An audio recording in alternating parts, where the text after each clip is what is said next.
John Mitchell runs a mid-sized machine parts business in Indiana. He voted for Donald Trump twice. He believed in American manufacturing, fair trade, and the promise that tariffs would bring jobs back home. But 5 years later, John is closing one of his warehouses.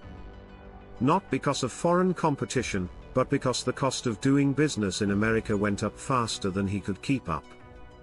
This is the untold story behind Trump's trade war, and the American workers caught in the middle.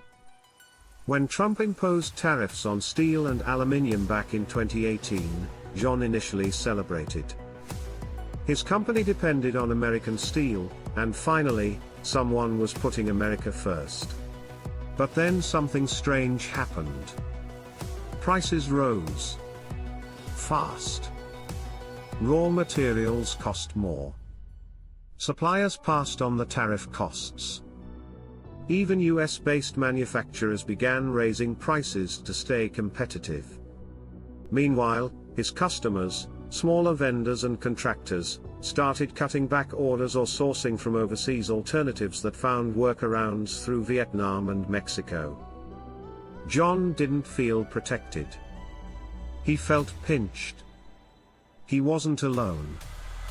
Across the Midwest, small manufacturers and farmers who had supported the tariffs began facing a squeeze they didn't expect.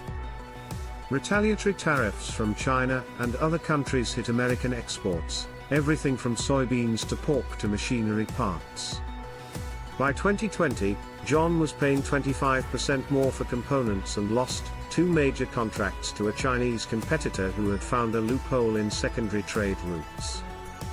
By 2023, he had to lay off 20 workers.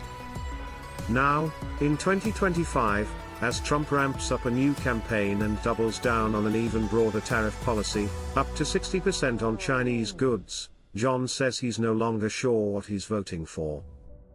Because for him, the promise of economic nationalism has become the reality of operational collapse. Tariffs are often presented as policy headlines: punish bad actors, restore fairness, protect jobs. But behind every policy are people, business owners, employees, consumers, who bear the real cost. The question isn't whether Trump believes in the policy. It's whether those policies work in the real world of supply chains, pricing volatility, and global retaliation. John still believes in American-made.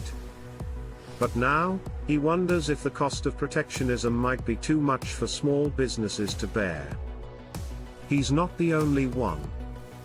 Thousands of manufacturers across the country, many of whom voted red, are reconsidering their stance, not because they've changed sides, but because they've felt the pain of policy made without long-term planning.